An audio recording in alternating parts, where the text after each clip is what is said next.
Welcome to Startups. I'm your host, Aiden Spark. Today on Startups, what if I told you that the key to connecting billions started with a young boy escaping Soviet oppression, finding solace in math textbooks? Today, witness how Jan Koum's early struggles fueled his unwavering commitment to privacy, a battle you'll see cost him dearly, and a lesson about the values you should protect. Picture a half-eaten apple on a worn wooden desk, gathering dust in a dimly lit room. This isn't a story about Steve Jobs or Silicon Valley excess. It's about a different kind of tech pioneer, one who walked away from billions to protect what he believed in. You might use his creation every day, but you've never heard the real story of Jan Koum and the price he paid for privacy. The year is 1992. In a cramped Mountain View apartment, 16-year-old Jan Koum scrubs floors at a local grocery store. The fluorescent lights buzz overhead as he works, each movement deliberate and focused. His mother sleeps between chemotherapy treatments in their single bedroom, and every dollar he earns keeps them one step ahead of eviction. But in his mind, Jan isn't just cleaning floors. He's building a future, though he doesn't yet know what shape it will take. 6 months earlier, they fled Ukraine with nothing but a few suitcases and memories of a life under constant surveillance. In Soviet Kiev, even whispered conversations could be dangerous. Phone lines were tapped, letters were read. Privacy wasn't a luxury, it was a dream. These lessons would shape everything Jan would later create. While other teenagers played sports or chased popularity, Jan found refuge in mathematics. Numbers didn't care about his thick accent or second-hand clothes. Code didn't judge his broken English. In the public library, he discovered programming manuals, dog-eared and forgotten on dusty shelves. He taught himself to code by candlelight after long shifts at the grocery store while his mother slept.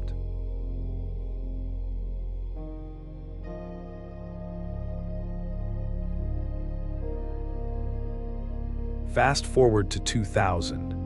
Jan's mother loses her battle with cancer, leaving him alone in a country that still doesn't quite feel like home. He channels his grief into work, landing a job at Yahoo as a security tester.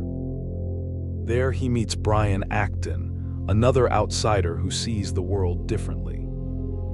For 9 years, they watch Yahoo grow bloated and bureaucratic. Privacy becomes an afterthought. User data becomes a commodity. Jan sees history repeating itself, the watchers and the watched, just like in Soviet Ukraine. But this time, he's on the inside, and it makes him increasingly uncomfortable. Then comes 2009. Jan holds his first iPhone, turning it over in his hands. He sees beyond its sleek surface to something revolutionary, a way to connect people without compromising their privacy. A messaging app that would work like passing notes in class, simple and secure. No data mining, no advertising, no surveillance. WhatsApp launches on his birthday, February 24, 2009. The timing feels symbolic, a rebirth of sorts. The app is defiantly simple, no flashy features, no data collection, just pure private communication. When investors push for advertising, Jan pushes back.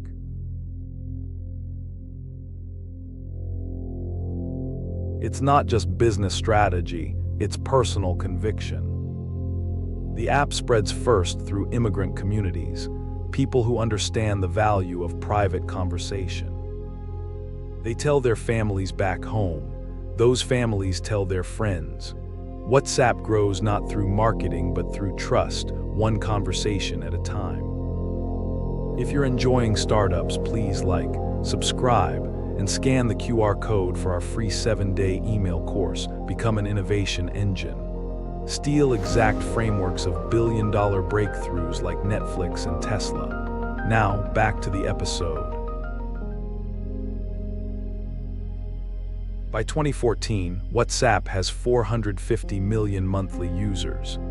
Facebook comes calling with an offer that would make headlines: $19 billion. It's more money than Jan could have dreamed of while cleaning those grocery store floors. But he makes one demand non-negotiable: WhatsApp must remain committed to user privacy. Mark Zuckerberg agrees, papers are signed, champagne corks pop. But in the quiet moments, Jan remembers his mother's words: never forget where you came from.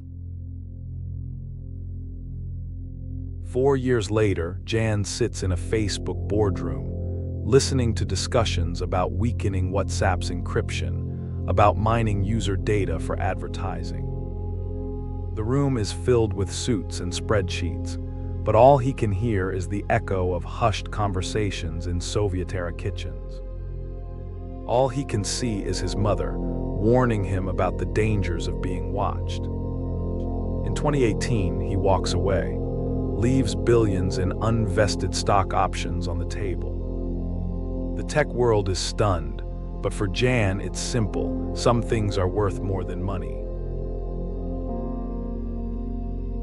Today, that half-eaten apple still sits on Jan's desk, a reminder of hunger, both physical and spiritual. But its meaning has changed.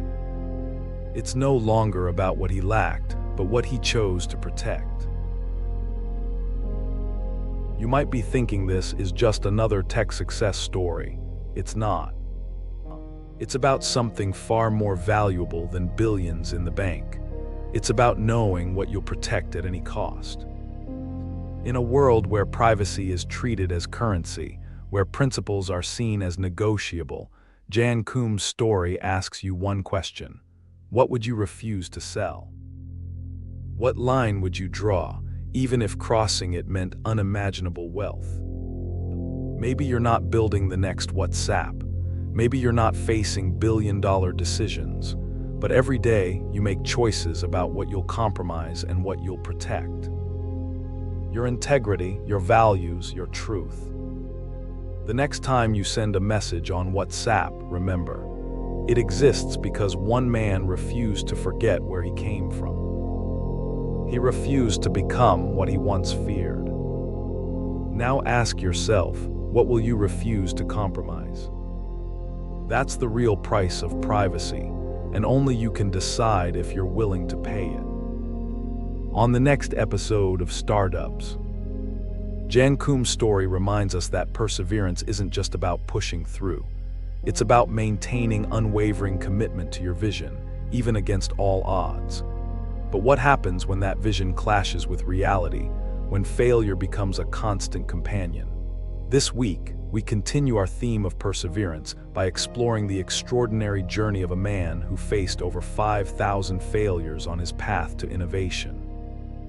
Imagine dedicating years, your life, to an idea that the world rejects time and time again. What drives you to keep going? What does it take to turn those failures into the foundation of a revolutionary success? Stay tuned to discover the untold story of relentless determination and how one man's refusal to quit changed the world. Please like, subscribe, and scan the QR code or follow the pinned link to get our free 7-day email course, Become an Innovation Engine. 7 days, $7 billion frameworks. Transform from idea person to startup innovator by learning the exact playbooks that built Netflix, Tesla, and SpaceX. Click the video that just popped up to watch the next one in this series. Or for episode summaries, behind-the-scenes info, and more, go to daily8.com/su. Thanks for watching.